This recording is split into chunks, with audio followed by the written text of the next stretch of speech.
여의도 사사건 건입니다. 월요일에 만나는 변호사 두 분 나오셨습니다. 서정욱, 장은미 변호사가 함께하겠습니다. 안녕하십니까? 안녕하세요. 오늘은 대통령실 상황부터 보겠습니다. 총선 패배 이후 쇄신안을 구상 중인 윤석열 대통령이 내일 국무회의에서 총선 관련 입장을 직접 밝힐 예정인데요. 두 분은 어떤 내용이 담길 거라고 보십니까? 먼저 서정욱 변호사님. 크게 보면 이제 그 정책 쇄신하고요. 그다음에 그 인적 쇄신 이런 게 있는데 정책은 이제 그 큰 방향을 바꾸면 안 돼요. 개혁의 큰 방향은 흔들림 없이 이제 원칙대로 추진하겠다. 예. 다만 이제 그 구체적인 집행 과정에 좀 국민의 목소리를 경청하는 낮은 자세로 이런 이제 그 내용이 담길 걸로 보이고, 그다음에 그 인적 쇄신도 예. 이번에 그 총리, 비서실장 또 이제 그 대통령실에 여러 가지 이제 인적 쇄신에 대해서도 아마 내용이 언급이 있지 않을까. 예. 그러면서 이제 그 새로운 이제 그 법률 수석이나 여러 가지 이제 그 조직 개편 있잖아, 제2부속실이나 이런 부분들도 이제 그 언급이 좀 있지 않을까 이렇게 예상이 됩니다. 예. 장은미 변호사님도 네. 뭐 인적 쇄신 쪽에 조금 무게를 두고 보고 계십니까? 예, 아무래도 그런 좀 추상적인 차원의 메시지가 담길 것으로 보이는데요. 저는 먼저 말씀드리고 싶은 게 형식에 좀 아쉬움이 많이 남습니다. 왜냐하면 대통령께서 취임 100일 기자회견 이후에 한 번도 기자회견을 하지 않았거든요. 그렇다면 뭔가 일방 소통이 아니라 쌍방 소통이 가능하도록 기자들에게 질의응답도 받을 수 있는. 왜냐하면 국무회의에서 모두 발언 정도가 공개가 되는 것인데, 그러면 대통령이 어떤 발언을 하는지에 대한 피드백은 현장에서 이루어질 수가 없어 보입니다. 이관섭 비서실장이 사실 총선에 패배한 이후에 56글자, 이게 유감인지 사과인지 어떤 의미인지 정확하게는 헤아리기 어려운 입장문을 낸 이후에 대통령의 육성을 사실 유권자들이 기다려왔던 거 아닙니까? 그런데 다시 한번 그냥 모두 발언 형식으로 대통령이 말씀을 하시는 거에 그친다는 건 좀 안타까운 부분이 있고요. 지난번에도 사실 강서구청장 선거에서 대패한 이후에 국민은 언제나 옳다라고 대통령실에서 입장이 나왔었습니다. 그렇지만 대통령이 바뀌었다고, 대통령실의 국정운영 방향이 좀 변화했다고 느끼는 국민들은 많지 않기 때문에 거기에 플러스 뭔가 지금 국회에서 돌아가는 여러 현안들, 특히 특검과 관련해서 좀 전향적인 입장까지 반영이 된다면 조금 유의미한 그런 발언이 될 거라고 평가받을 것 같습니다. 예, 어떤 내용이 담길지 좀 주목되는 상황인데요. 일단은 언론에서 가장 많이 보도되고 있는 것은 이제 인적 쇄신에 관련된 부분 아니겠습니까? 그래서 총리 같은 경우에는 야당의 인준도 좀 필요한 것이고요. 대통령실 그 비서실장 얘기도 많이 나오는데 어떻게 보고 계신지? 먼저 이제 그 비서실장은 말 그대로 이제 대통령의 비서니까 호흡이 잘 맞고 서로 이제 이래야지, 무조건 이제 그 쓴소리 많은 사람을 누가 이게 비서로 쓰겠습니까? 경우에 따라서 이제 그 쓴소리가 필요할 때도 있을 수 있지만 기본적으로는 이제 그 서로 호흡이 잘 맞는 이런 분을 저는 선임하는 게 맞다고 보이고, 비서실장은요. 예. 근데 문제는 이제 총리는 국회에서 이제 그 과반 출석에 과반 찬성 표결이 있어야 되거든요. 예. 그래서 아마 이제 그 국회 통과 이걸 이제 제일 우선 고려할 수밖에 없다. 그 점에서 이제 그 야당에서 너무 이제 그 비토하는 이런 이제 인물은 좀 어렵죠. 근데 문제는 여기서도 중요한 게요. 대통령은 윤석열입니다. 대통령은 이제 이재명이 아닙니다. 아직도 우리 대통령은 윤석열 대통령이고, 우리 헌법에서는 대통령에게 고유한 인사권을 주고 있기 때문에, 근데 국회는 이제 그 동의 여부만 결정하는 거죠. 저는 이재명 대표가 마침 이게 막 오늘 그 최고위원 회의할 때 보니까 예. 대통령한테 상당히 그 인사 경고성 발언을 하고 있는데, 그래서는 안 되고, 저는 뭐 대통령이 고유한 인사권을 해서 너무 이제 그 야당 입맛에 맞는 인물보다는 이제 그 약간 중도에서 좀 이제 보수 목소리를 대변할 수 있는 예. 이런 분에게 소신껏 임명하는 게 필요하다. 이런 예, 소신껏 임명하는 게 필요하다 말씀 주셨는데 야권의 분위기도 살필 수밖에 없는 상황이잖아요. 지금. 당연하죠. 예. 총선 결과가 그렇습니다. 지금 인사 잘했다는 평가 받기 어렵겠죠. 물론 국무총리와 비서실장은 분별을 해가지고 판단을 해야 될 것 같습니다. 비서실장은 말 그대로 대통령의 참모진 성격이 있죠. 지금까지 이관섭 비서실장, 김대기 비서실장 행정관료 출신으로 대통령과 관련한 정무보좌가 제대로 이루어졌는지에 대한 물음표가 있습니다.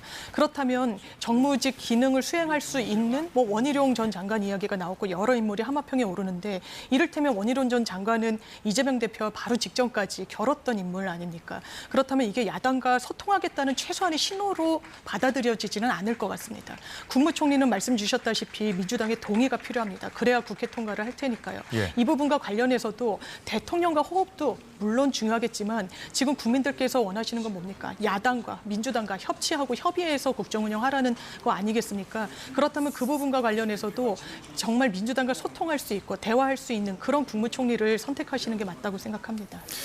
예, 대통령실이 비서실장 아래 공직기강 비서관실과 법률비서관실을 관장할 이 법률수석 비서관실을 신설하고 시민사회 수석실은 폐지하는 개편안을 검토 중이라는 보도가 나왔는데요. 자, 두 분 이 부분은 어떻게 보고 계십니까? 먼저 소정욱 변호사님. 저는 개인적으로 이제 민정수석실 폐지한 것부터 좀 이게 반대였습니다. 왜 그러냐면 이제 그 동서와 고금의 뭐 옛날 왕이든 지금 대통령이든 어디 수상이든 동서와 고금의 모든 최고 통치자는 조직을 이게 이끌어 나가려면 크게 신상 필벌이 분명해야 돼요. 이 말은 이제 뭔가 사정이든 기강 잡는 이런 이제 조직이 있어야 됩니다. 이게 없다면 이게 대통령이 무슨 수단으로 어떻게 관료 조직을 다 통제하고 이걸 합니까? 민정실이 옛날에 이제 물론 좀 어두운 측면도 있었죠. 일부. 그렇지만 이제 긍정적 기능이 저는 많다고 봐요. 민심을 청취하고 뭐 그런 그렇죠. 말씀하시는 거죠. 민정비서관은 이제 국민의 민심을 정확하게 대통령께 전달하는 역할도 하고요. 그다음에 이 공직기강도 상당히 강화될 필요가 있는 겁니다.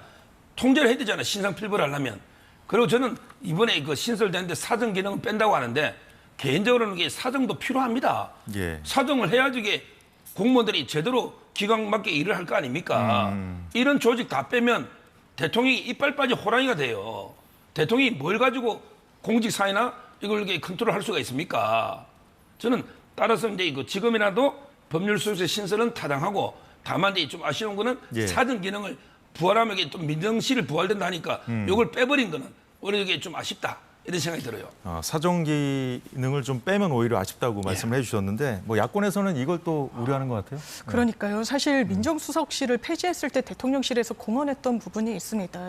이른바 공룡조직이 되지 않고 슬림화하겠다. 정말 필요 최소한의 기능과 조직만 운영하겠다라고 했는데 원점으로 돌리고 그 이유가 또 민심청취라고 이야기를 합니다. 민심청취는 민정수석실에서 하는 기능이 더 크겠습니까? 아니면 시민사회 수석실에서 하는 게 더 크겠습니까? 시민사회 수석실이 여러 시민단체 등과 소통을 통해 가지고 그 어떤 민심을 대통령께 전달하는 기능을 해야 되는데 그 부분은 폐지를 하고 정무수석실로 이관을 하고 민정수석실을 다시 부활을 시킨다는 건 좀 앞뒤가 안 맞아 보이는 부분이 있거든요. 그렇기 때문에 당 내에서도 이번 총선에 국민들이 원하는 방향대로의 조직 개편인지 좀 의문이라는 목소리가 벌써부터 나오는 거 아니겠습니까? 그리고 사실상 민정수석실의 부활로 읽히는데 사정 기능만 도려내서 이걸 갖지 않겠다라는 것도 있는 그대로 받아들일 국민이 많지는 않으실 것 같습니다. 어떤 내용인지 아마 내일쯤이면 좀 더 윤곽이 나올 텐데 좀 지켜봐야겠습니다. 자, 여당 상황을 좀 살펴보죠. 국민의힘은 총선 패배로 인한 당의 위기 수습을 위해서 비상대책위원회를 구성하기로 했습니다.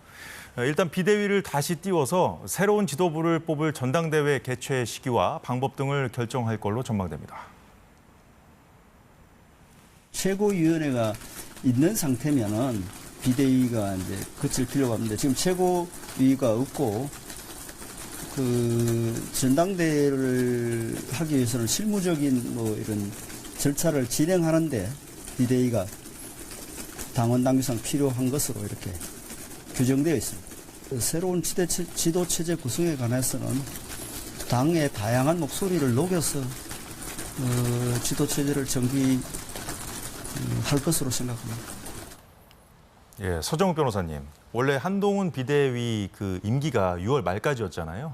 근데 지금 당장 지도부가 공백 상태이기 때문에 5월 말에 이제 22대 국회가 출범하면 바로 뭐 조기에 좀 전당대회를 열자 이런 얘기도 있었는데 일단 당원 당규상 그게 안 되니까 일단은 비대위를 다시 출범시키겠다, 띄우겠다 그런 얘기죠. 그런데 비대위를 뭐 안 띄울 수는 없어요. 예를 들어 지금 이제 이거 한동훈 위원장하고 모든 비대위원들이 다 사퇴를 했잖아요. 예. 그럼 이제 전당대회 소집이나 모든 걸 비대위가 해야 되거든요. 따라서 이제 그 비대위가 필요는 한데 관리형 비대위랍니다. 그렇죠. 다만 이제 그 새롭게 뭐 비대위원장을 모셔와서 오랫동안 이게 기간을 하는 게 아니고 지금 이제 전당대회로 가는데 필요 최소한의 짧은 기간. 그래서 이제 그 비대위원장도 윤재욱 원내대표가 그냥 위원장 대행을 하면 되는 거죠. 근데 비대위원이 없잖아요. 비대위원만 이게 최소한 채워서 윤재욱 원내대표가 짧은 기간 실무적으로 전당대회를 하는 준비, 그 정도만 비대를 하는 거고요. 결국 조기 전당대회로 가서 이제 제대로 된 지도부를 구성하는 게 맞죠. 지금 이제 국민의힘이 2년 동안 5번 바뀌었습니다. 또 이제 비대위로 길게 뭐 갈 수는 없다 이래 봅니다. 일단은 새로운 지도부를 구성을 해야 될 텐데 일단 빨라야 한 7월 정도로 네. 좀 예상이 되고 있거든요. 예. 그렇습니다. 어떻게 보세요? 지금 이른바 친윤 계열로 분류되는 의원들은 조기 전당대회에 좀 난색을 표한다라고 보도가 나오고 있죠. 이 전당대회를 하면 당권 주자로 분류되는 인물들은 비교적 뚜렷하게 나와 있는 것 같습니다. 나경원 당선인이나 안철수 당선인이 하마평에 오르고 있는데요. 예. 그렇다면 전당대회를 스케줄을 좀 앞당겨서 뭔가 지도부를 새로 선출하면 이 총선과 관련한 책임론이 분출할 수밖에 없을 겁니다. 그러면 대통령은 이게 정치적으로는 뭐 백서를 쓰든 뭐든 수면 아래에서 좀 질서 있게 논의를 잡아가기 이전에 전당대회를 하면 이게 수면 위에서 굉장히 많이 거론이 될 수밖에 없을 것이거든요. 그렇다면 이게 대통령실에도 부담이고 어떻게 보면 여권에도 정치적으로는 부담이 될 수밖에 없는 국면이기 때문에 예. 당 안에서는 조기 전당대회보다는 일단 비대위 체계로 관리형으로 좀 지속을 하다가 좀 총선과 관련한 후유증도 어느 정도 정리가 된 이후에 좀 치르는 게 낫지 않겠느냐라는 의견이 나오는 것 같습니다. 당내에 그럼 뭐 친윤계, 비윤계, 뭐 친한계까지 뭐 지금 여러 가지 구도가 얘기가 되고 있는데 이 어떻게 보고 계십니까? 지금 앞으로 향후에 어떻게 지금 전개될지 생각하신 게 있으신지요?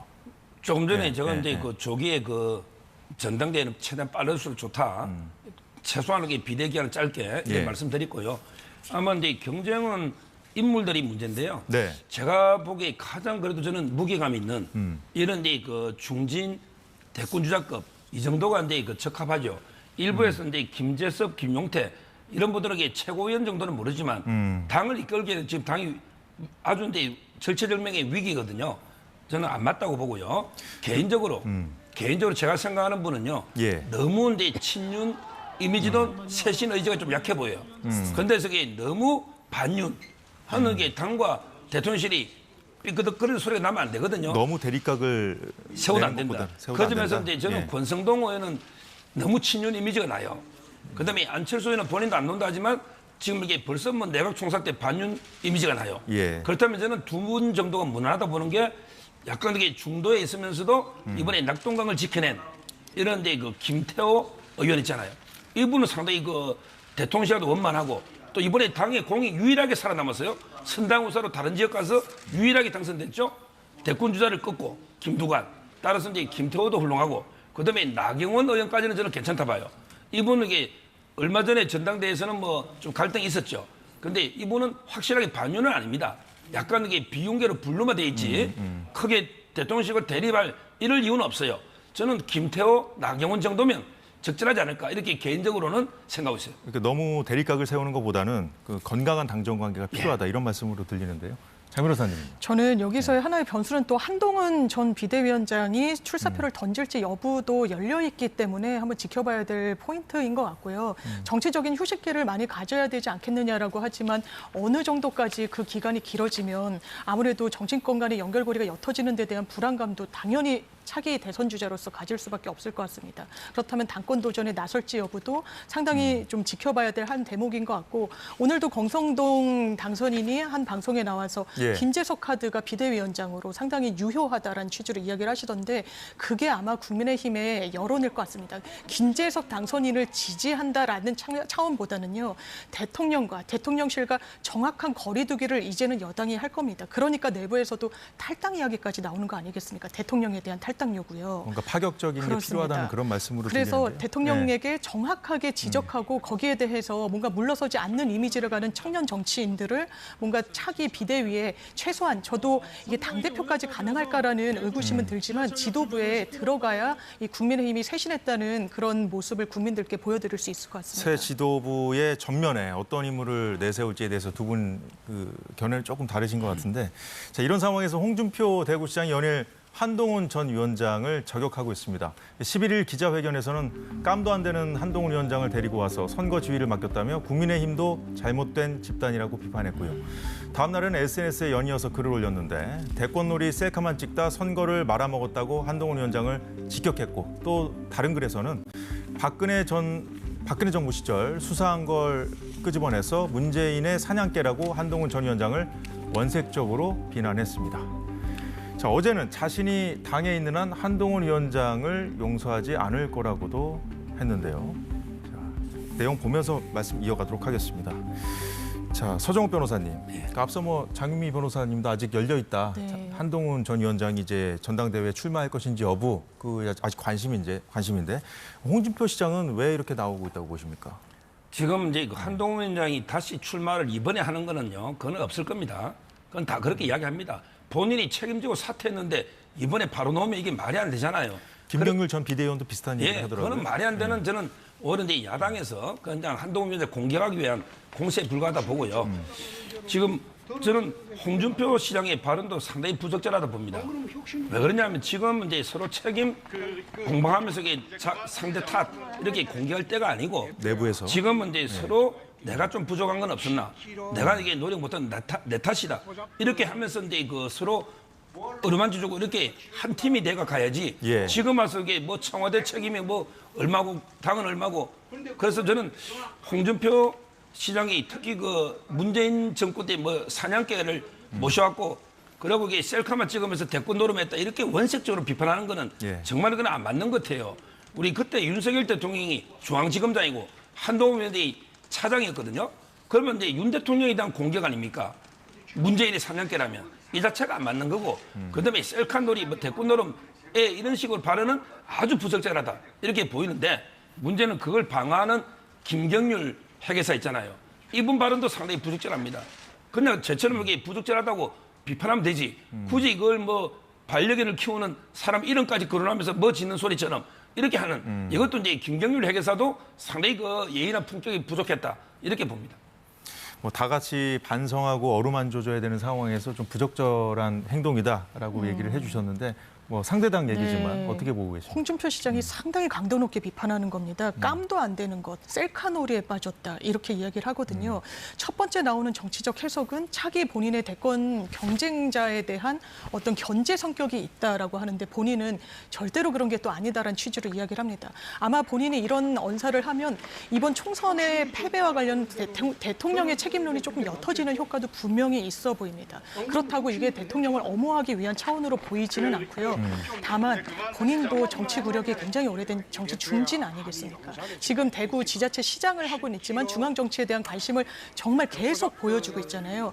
저는 그냥 원론적인 차원의 입장 표명일 수도 있다라는 생각이 듭니다. 한동훈 비대위원장이 중도표를 견인해내지 못했습니다. 그래서 승리도 얻지 못했거든요. 메시지 관리나 정책을 던지는 방식이나 정치 신인으로서의 한계를 비교적 뚜렷하게 보여줬다는 점도 사실은 지적하고 넘어가야 되는 부분이 분명히 있어 보입니다. 한동훈 전 위원장을 견제하기 위한 네. 발언은 아닌 것 같다는 말씀이시죠? 예, 그런 측면도 있겠지만 있어요? 사실 지금 말씀드린 어떤 원론적인 지적을 당의 좀 원로로서 하는 부분도 전 분명히 있다라고 보여지는 부분이 있고요. 또 하나는 인간적으로 부정평가를 할 수 있는 요소가 있는 것 같습니다. 대구에 여러 차례 한동훈 비대위원장이 총선 국면에서 내려갔거든요. 그런데 단 한 번도 홍준표 시장을 예방하거나 만나지도 않았습니다. 그런 데 대한 어떤 인간적인 좀 부정평가도 녹아져 있는 게 아닌가 싶습니다. 예, 잘 들었습니다. 지금부터는 야권 상황 살펴보도록 하겠습니다. 총선 다음 날 최상병 특검법 처리 방침을 밝혔던 더불어민주당은 오늘도 다음 달 본회의에서 최상병 특검법 처리 방침을 재확인하면서 여권을 강하게 압박했습니다. 여당과 국회 일정 협상에 바로 착수하겠습니다. 특히 신속 처리 안건으로 지정된 최상병 특검법이 지난 4일 본회의에 자동 부의된 상태입니다. 총선 이후 열리는 본회의에 처리하겠다는 약속을 꼭 지키겠습니다. 그 외에도 전세사기 특별법, 이종섭 특검법, 대통령이 거부권을 행사한 이태원 참사 특별법 처리 등 미룰 수 없는 민생 현안이 산적해 있습니다. 예, 앞으로 전국이 어떻게 흘러갈지 좀 예상해 볼 수 있을 것 같은 대목인데요. 날짜까지 당장 좀 못 박아서 처리하겠다고 한 것이 최상병 특검법이지 않습니까? 그렇습니다. 여기서 이제 사실 여당은 지금 이 최상병 의혹과 관련해서 경찰과 공수처가 지금 수사 중에 있고 그리고 또 박정훈 대령에 대한 재판도 진행 중이기 때문에 일단 이 수사와 재판 결과를 지켜보는 것이 맞지 않냐 이런 입장이거든요. 그런데 여당 내에서도 거부할 명분이 없다라는 여론이 많이 나오고 있는 거 아니겠습니까? 최상병 사망과 관련한 수사 지금 답보 상태로 보여지는 부분이 있습니다. 왜냐하면 최종적으로 정조준해야 되는 부분은 대통령실, 특히 안보실 이런 라인들이거든요. 그렇다면 공수처 수사 능력에 물음표가 많이 쳐지고 있고 그리고 경찰로 입첩되기 이전부터 사실 정말 책임을 져야 되는 간부에 대해 대해서는 이 결재까지 이루어졌지만 그 당시에 이종섭 전 장관이 결재까지 했지만 다시 반려되는 그런 일들이 있었습니다. 현재 수사가 제대로 되고 있지 않다라는 여론이 상당히 많은 것 같고요. 그렇기 때문에 여당에서도 안철수 당선인 바로 이 본인이 후보로 이제 그 당선이 되자마자 최상병 특검은 받는 게 맞다라는 취지로 이야기를 하고 있습니다. 예. 이게 국민들의 어떤 여론을 이 현장에서 뛰었던 후보들이 체감하고 있는 부분이 분명히 있어 보이거든요. 그래서 대통령께서도 만에 하나 이 부분을 거부권을 행사한다거나 하시면 굉장한 역풍에 좀 직면하게 될 것 같다 이렇게 전망됩니다. 예, 서 변호사님, 지금 이 최상병 그 특검법과 관련해서 야권의 주장은 이 해병대 전 수사단장이 박정훈 대령에게 윗선에서 외압을 행사했다는 거 아니겠습니까? 그래서 군 지휘 체계에서 외압을 행사했다는 의혹이 성립되는지 일단 이거 한 가지 하고요. 그 박정훈 대령이 항명 등의 혐의로 현재 재판을 받고 있는데 이 동시에 특검을 추진하는 것이 적절한지 이 두 가지가 쟁점이거든요. 이거 좀 짚어주시죠. 그 앞에 이제 그 수사권에 대해서 외압을 했다는 거예요.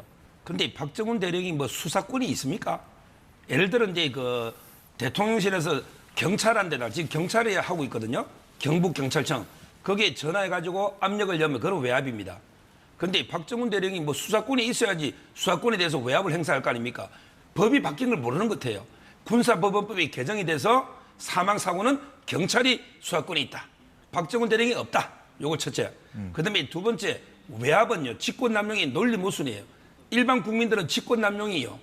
권한도 없으면서 그냥 외부에서 압력 넣는 걸 직권남용으로 생각해요.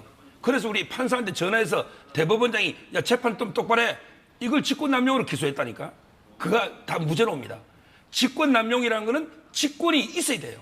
직권이 없으면 그거는 뭐 강박이나 강요나 협박은 모르지만 직권남용이라는 거는 직권이 있는데 그걸 공익을 위해 행사하는 게 아니고 다른 목적으로 사익이나 이게 직권남용이에요. 자 그렇다면 국방부 장관이나 대통령실이 거기에 권한이 있다면 당연히 정당한 지휘권이니까 권한이 있다면 죄가 안 되고 권한이 없다면 아예 직권남용이 성립 안 한다니까. 권한이 없는데 어떻게 직권이 남용이 돼요.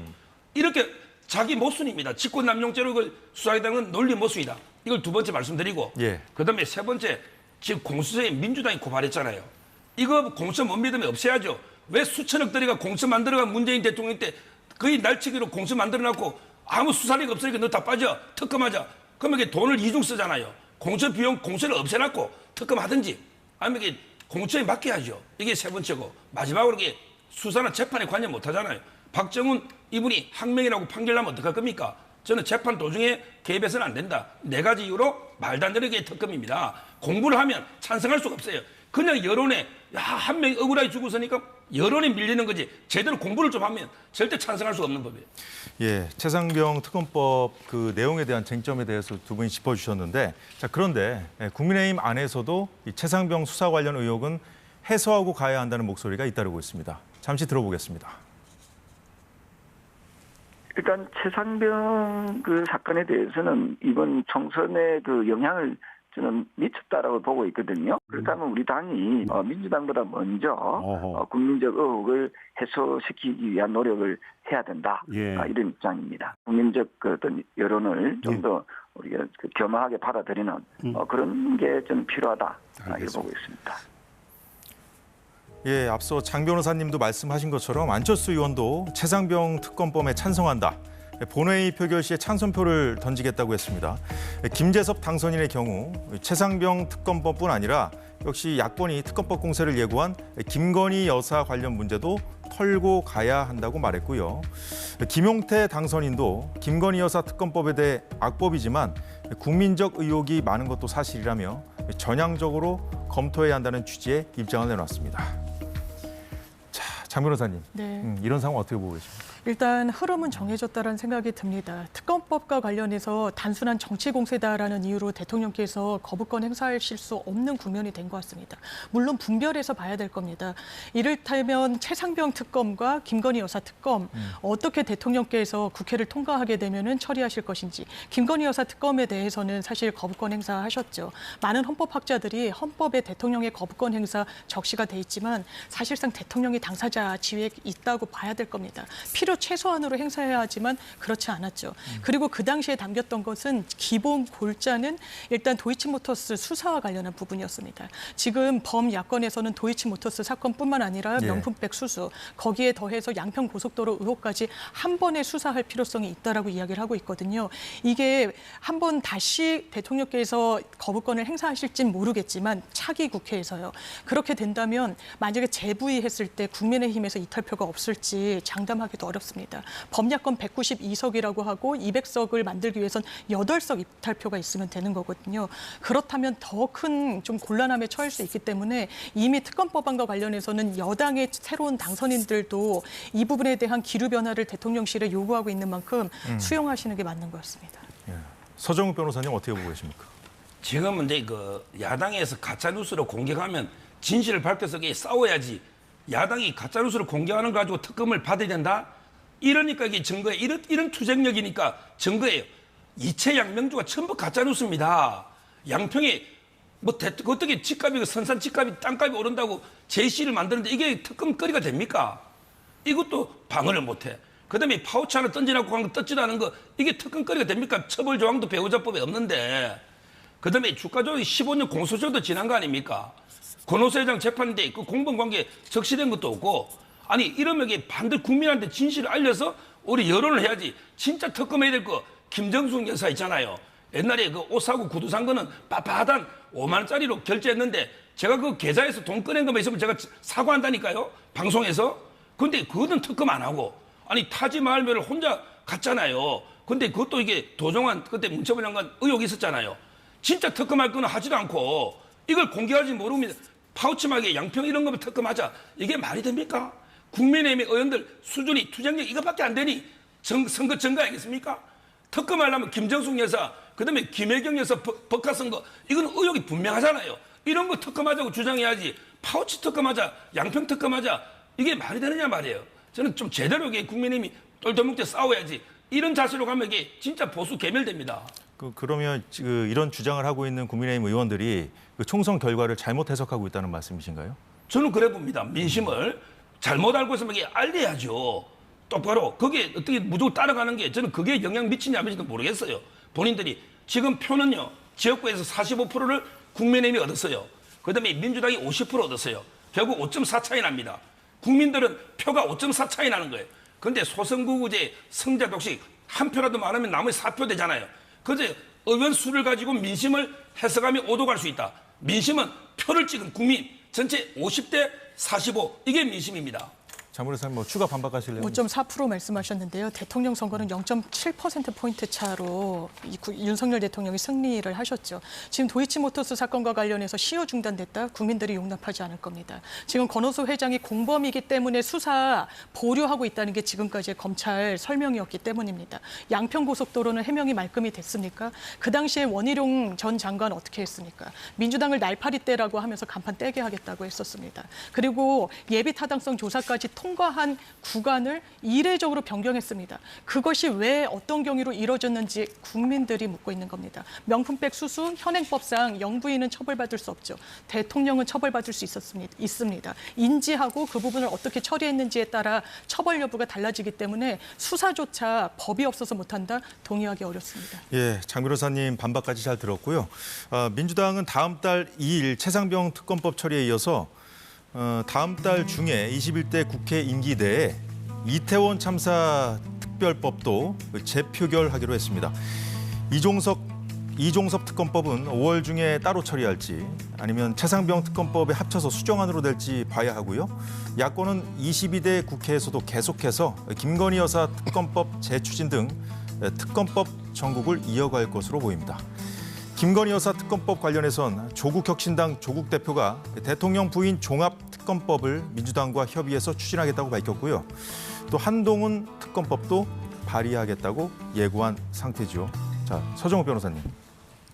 지금 김건희 여사 특검법 같은 경우에는 이제 조국혁신당이 도이치모터스 주가 조작 의혹뿐만 아니라 다른 의혹들까지 포함시켜서 새로 입법을 보완한 다음에 새로 입법을 한다는 거잖아요. 어떻게 보고 계십니까? 지금 이제 제가 그 명절에 종합 선물 세트는 봤는데 특검법이 종합 특검법 처음 봅니다. 어때 사람을 대상으로 틀면 안 돼요. 김건희 여사 그럼 유치원 졸업부터 고등학교, 대학교 뭐 입시 뭐 했나 1억세 뭐 쓴 거 없나 사람을 상대로 터는 게 법이 아닙니다. 법은 이게 범죄를 가지고 행위를 가지고 하는 거예요. 우리가 하다 못해 조두순 특검법을 해도 이게 행위를 가지고 하지 그 사람의 모든 걸 터는 게 아닙니다. 무슨 이게 종합특검법이라는 게 있습니까? 말도 안 되고. 그다음에 이종석 특검법 뭡니까 이게? 그냥 대통령이 대사는 고유한 인사권으로 대사로 임명했잖아요. 근데 야당이 막 비난하고 하니까 돌아와가지고 사퇴까지 했는데 이게 특검이 왜 필요합니까? 지금 국회 계류적인 민생 법안이 16,000개입니다. 16,000개. 지금 그렇게 민생 하더니 이런 법 만드는 게 민생입니까? 이종석 특검법, 김건희 여사 특검법 이게 민생입니까? 이게 경제법 아닙니까? 지금 16,000개 법안 중에 시급한 게 이게 제일 시급합니까? 이런 식으로 정치 공세를 하는 이런 게 저는 민주당이 너무 안타깝다 봅니다. 그렇다면 어쨌든 야당이 이게 추진을 한다는 거 아니에요, 다시? 그다음에 대통령이 거부권을 행사하면 또 거기에 대한 또 공세가 있을 텐데 거부권 행사하기가 좀 어려운 상황이 됐다고 보십니까, 그러면? 총선 결과에 따라서? 지금 이제 108명입니다. 108명이 똘똘 뭉치면 3분이 제역을 막아낼 수 있어요. 지금 공포에 빠져가지고 옛날에 그 프랭클린 루즈벨트 대통령이 대공황 때 뭐라 했냐. 진짜 두려워해야 할 거는 두려움 그 자체다. 지금 국민의힘의 108명이 두려움에 빠져 있는 끝에 의석이 막 적다 보니까 근데 45%의 국민이 국민의힘을 찍어준 거예요. 그걸 믿고 대통령과 108명이 똘똘 뭉치면 다 부결됩니다. 거부권 하면 왜 그게 두려움에 빠져 있습니까? 저는 대통령실부터 단호하게 원칙대로 하는 거예요. 이 법이 맞으면 제부터 찬성하자 합니다. 그런데 말도 안 되는 이종석 특검법, 김건희 특검법 말이 안 되는 이걸 가지고 이게 108명 중에 뭐 어떤 떡에 제가 배신자라는 표현을 안 쓰겠지만 이런 분들이 뭐 놓으면 안 되겠죠. 박근혜 대통령도 그래서 탄핵당했지 않습니까? 지금 108명이 두려움 없이 똘똘 뭉치면 다 야당의 정치 공세를 막아낼 수 있다. 자신감을 가지라고 봅니다. 야권의 특검 공세에 단호히 맞서야 한다고 말씀을 주셨는데 야당에서는 이 거부권을 행사하면 또 국민 민심에 대한 거부라고 지금 얘기를 하고 있지 않습니까? 당연합니다. 지금 도이치모터스 사건만 보더라도요. 검찰이 이 정부 들어서 낸 의견서에 따르면 김건희 여사와 그 모친이 유일하게 22억 원의 이득을 올렸습니다. 수사해야 됩니까? 안 해도 됩니까? 대통령께서 어떻게 대통령에 당선됐습니까? 법과 원칙, 공정과 상식으로 유권자들 마음을 얻었기 때문입니다. 지금 그렇게 국정 운영하고 계십니까? 본인을 향한 어떤 의혹에 대해서 정확하게 수사하고 있나요? 그렇지 않다라고 국민들이 이야기하는 거 아니겠습니까? 이런 부분과 관련해서 국민의힘 의원들이 똘똘 뭉쳐야 된다는 원론, 과연 견지가 될까요? 지금 총선 전에는 공천과 관련해서 대통령실 눈치를 보는 부분이 분명히 있었을 겁니다. 이제 앞으로 선거도 선거 국면이 펼쳐지는 거는 수년 뒤고요. 본인들의 정치적 미래를 생각할 때 어떤 선택을 할까요? 대통령과 원팀을 이뤄야 된다고 생각할까요? 아니면 이번에 준엄한 심판을 받았기 때문에 거리를 두고 각을 세워야 된다고 생각을 할까요? 후자로 생각하는 의원들이 훨씬 많을 겁니다. 그리고 그 방향이 저는 틀렸다고 생각하지 않습니다. 법과 원칙을 이야기한다면 본인들과 관련한 국민들 의혹 제기에 설명하고 수사받고 거기에 대해서 해명하는 게 국정 운영의 주체의 최소한의 국민에 대한 도리이자 예의 아니겠습니까? 예, 22대 국회가 문을 열기 전부터 이제 특검 공세를 이제 제기한 야권인데 한편으로는 그 이재명 대표에 이어서 또 조국 대표까지 윤 대통령에게 만나자고 지금 제안하고 있는 상황이거든요. 이 상황은 어떻게 보십니까? 지금 이제 조국 대표의 지위가 뭡니까? 이분이 지금 국회의원입니까? 제가 보기에 피고인 외에는 아무 지위가 없어요. 국회의원은 5월 31일부터 임기가 시작되죠. 근데 5월 31일까지 본인이 구속 안 된다고 장담할 수 있습니까? 통상적으로 대법원의 선고는 4개월입니다. 4개월. 이미 지났죠? 이미 지났잖아요. 제가 보기에 지금은 당선인 민간인이고 국회의원도 아닙니다. 근데 5월 31일 전에 선고해서 기각이 되면 구속될 사람이에요. 이런 분이 뭐 원내 3당 어쩌고저쩌고 운운하면서 대통령 보고 예의를 갖추고 만나자 하면서 말하는 게 예의입니까?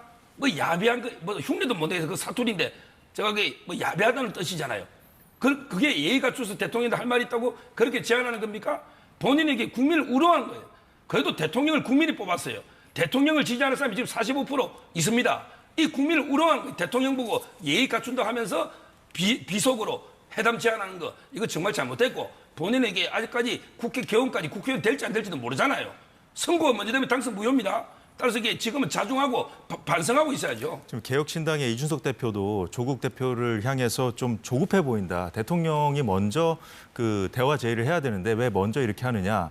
이런 얘기를 했고 이재명 대표도 이미 뭐 만남을 제안한 상황 아니겠습니까? 두 사람 다 이제 사법 리스크를 안고 있는데 이것과도 좀 그 연관이 있다고 보시는지요? 그렇죠. 결국 이제 대통령과 만나면 아마 이제 검찰이나 그다음에 그 법원에 잘못된 사인을 줄 수 있는 거예요. 특히 검찰은요. 쌍방울 대북 송금에게 빨리 영장 청구해야 되거든요. 이게 미룰 이유가 없어요. 이화영 15년 구형됐잖아요. 그래서 이제 그 대통령이 만나줘 버리면 혹시 검찰에서 영장 청구를 미루거나 불구속 기소할 수가 있거든요. 그 점에서 저는 만나면 안 되고 빨리 이재명 대표에 대해서는 영장을 빨리 청구해요. 영장을. 그리고 이제 조국 대표는 빨리 대법원이 선고해서 빨리 좀 범죄자들을 교도소로 그게 맞죠. 그게 법치입니다.